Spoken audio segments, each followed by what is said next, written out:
Hey everybody, Greg Davis here. Now we created this web form in one of my earlier videos. You'll find that video on my channel.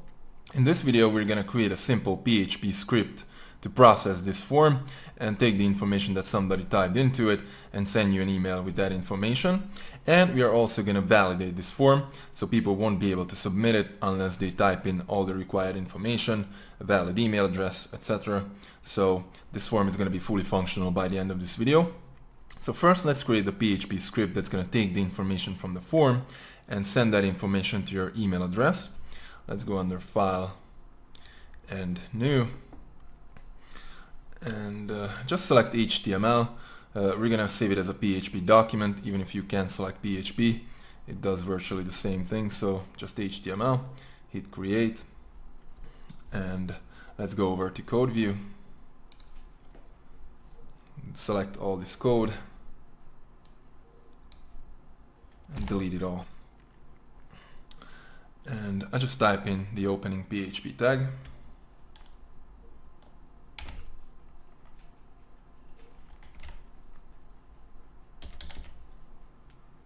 Hit some enter. And I type in the closing PHP tag.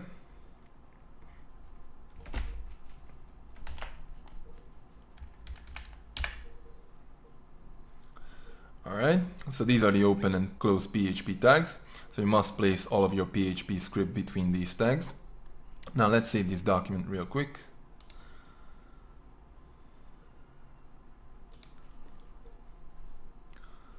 I'm going to save it into my local site. I'm going to call it order form. And I select save as type, PHP files. Hit save,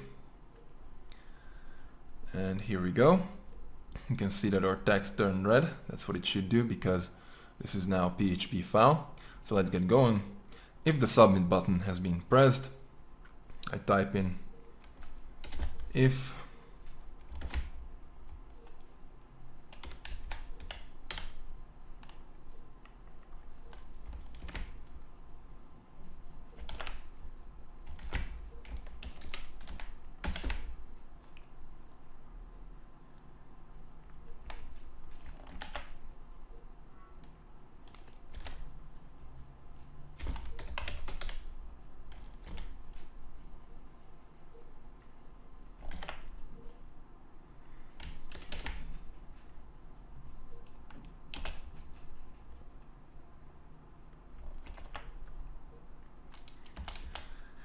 Now PHP is case sensitive, so it must be underscore post with uppercase letters, otherwise it won't work.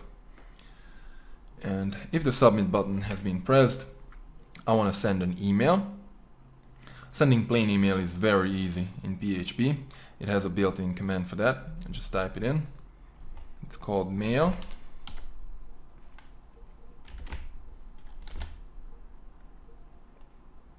And the first parameter is who we are going to send the email to.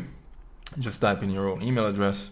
I'm just going to type in your email at email.com.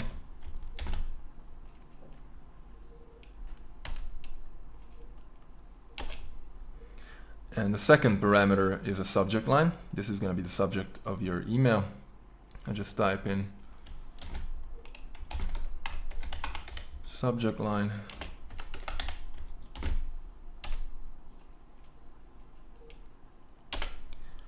and the final parameter is going to be the email body copy. I'm going to use a variable for now.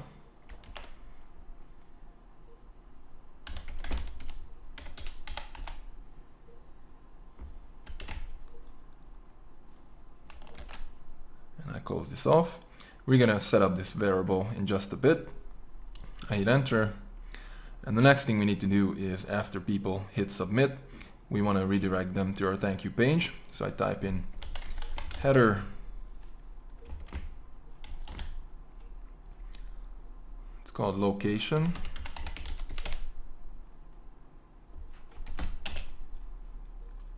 and it's going to be this thank you.html page.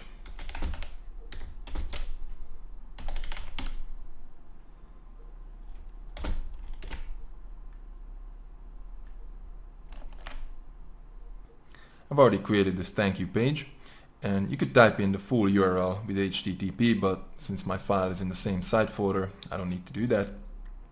I hit enter and a backspace. And next, I want to make sure that someone doesn't just get to this file accidentally. So I type in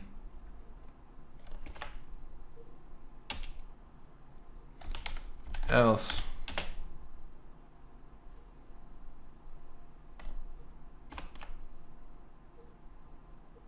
I hit enter, and if someone has come to this file without using the form, I want to redirect them back to my order page. So I type in header location order.html.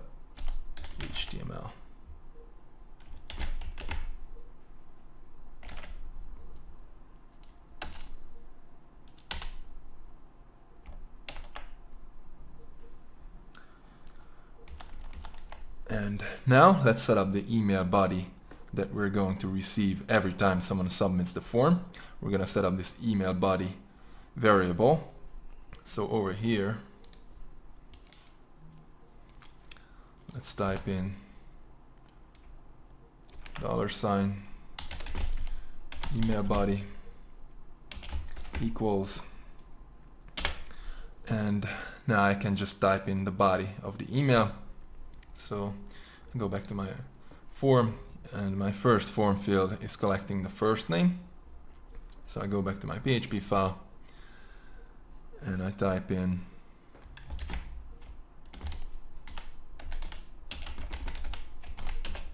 first name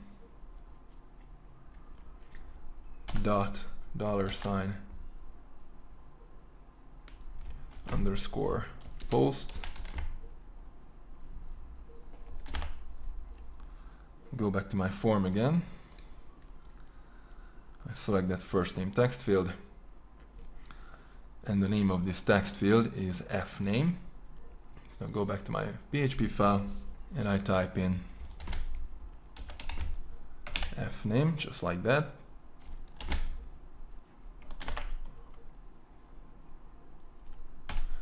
Dot. I'm going to use Alt 92 to write a backslash and n. And this backslash n is just for a new line. I hit enter. So basically in the email I will see this text, whatever I typed in there, first name, and then right next to it I will see what the actual user typed into the form field with the name of fname. It's that simple, and the backslash n is just for a new line. And let's do this with every single form field.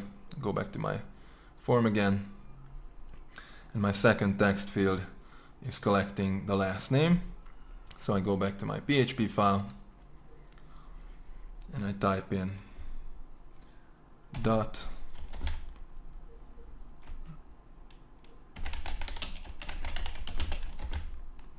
last name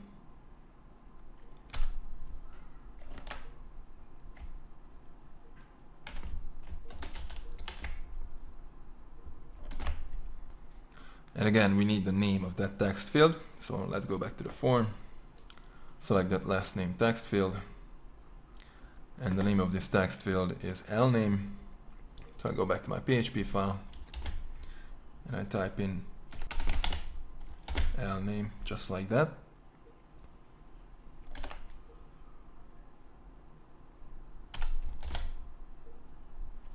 Alt 92, and that's backslash n for a new line. I hit enter. Next, I'll go back to my form, and my next text field is collecting the email address. Select that text field, and the name of this text field is just email. So I go back to my PHP file and I type in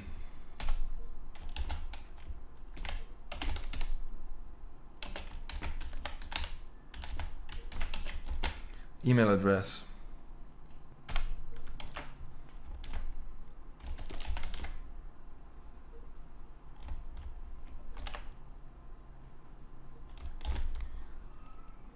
and it was email, just like that.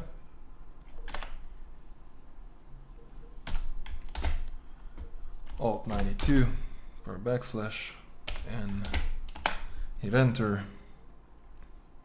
Next, I go back to my form, and now I have 3 different checkboxes for product selection. Let's select the first one, and the name of this checkbox is products. I select the second one, and the name of this checkbox is also products. And that's not good. They have to have different names because we have to collect those 3 different data separately. So I select the first one, and it's going to be product 1. Checked value will be yes. This is what you're going to see in the email next to the actual product if selected. Select the second one. It's going to be product 2. Checked value will be yes. Third one, it's going to be product 3. Checked value will be yes. Go back to my PHP file, and I type in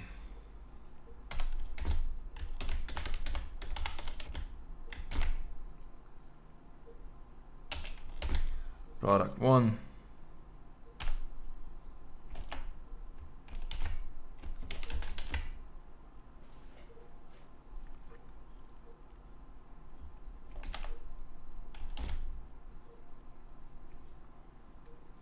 And the name of that checkbox was product 1, just like that.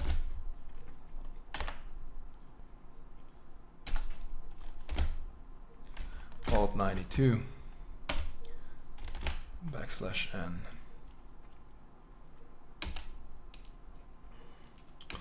And I'm just going to copy this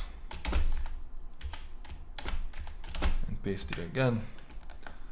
I'm just going to change the numbers. Here we go. Next, I go back to my form, and I have a radio button selected, and the name of this radio button is delivery. Now, unlike checkboxes we just did, a radio button only collects one data. It's either download or box in this case. People can't select both. We could have more options, but still it only collects one data. So it's going to be just one line of code. I select the other button, and the name of that button is also delivery. And that's fine because only the checked value has to be different, which is the actual data we collect. So I go back to my PHP file, and I type in delivery.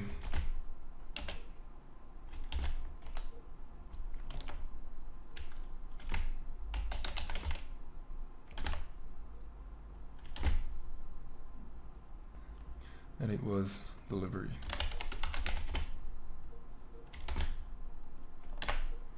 Make sure you don't misspell it. Alt 92 backslash n for a new line. Hit enter. Next, I'll go back to my form, and I have a drop-down menu which also collects just one data. I select it, and the name of this drop-down menu is customer. So I go back to my PHP file, and I type in customer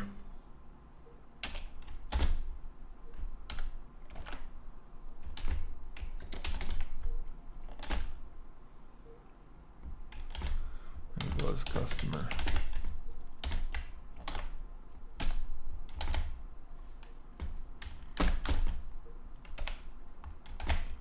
backslash n for a new line. Next, I'll go back to my form, and I have a text field for comments selected, and the name of this text field is comments. So I go back to my PHP file, and I type in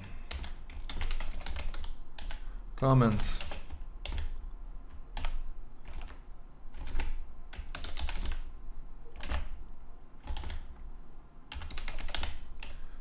comments.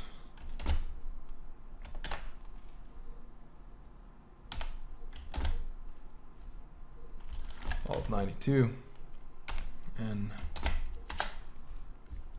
next I'll go back to my form,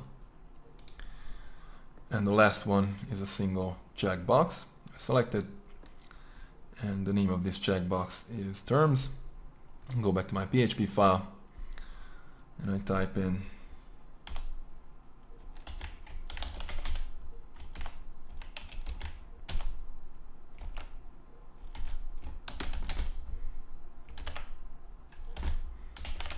terms,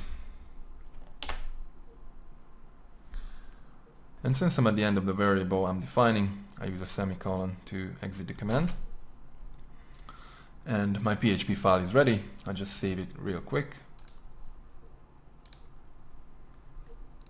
go back to my form, I select inside of my form, and on my tag selector I select my form tag, and the action of this form is gonna be the PHP file we just created. So I browse it, and the method is gonna be post, and here we go. Our form is now fully functional. We just need to validate the form, so people won't be able to submit it unless they type in all the information we require. And we're gonna use JavaScript to validate the form. Dreamweaver has a pretty good JavaScript for form validation, so that's what we're going to use. I select the submit button, and let's go under window and select behaviors. Click this little plus button, and I choose validate form. And for the first name, I'm going to select required, and I'm going to accept anything, any kind of characters. I select L name or last name. I'm going to select required, and I'm going to accept anything. Next, I select the email. I'm going to select required, and I'm going to accept email address only. And I'm not going to do any more restrictions, so I just hit OK. And you can see that this behavior is going to run on click every time someone hits the submit button. Let's preview it in a browser.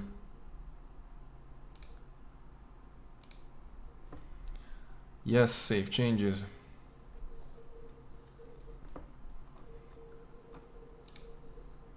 And as you can see, if I hit the submit button without typing in all the required information, I get this pop-up message. Awesome. Now, I'm not going to test the email sending script. I know it works. I used it before.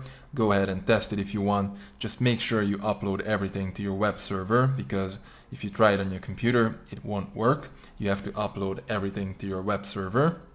So that's it for today. I hope you learned something. I hope you enjoyed it. If you want more videos from me, go to my website, easywebdesignsystem.com, and join my list and follow me on Twitter. Thanks a lot for watching, and see you in the next video. Bye.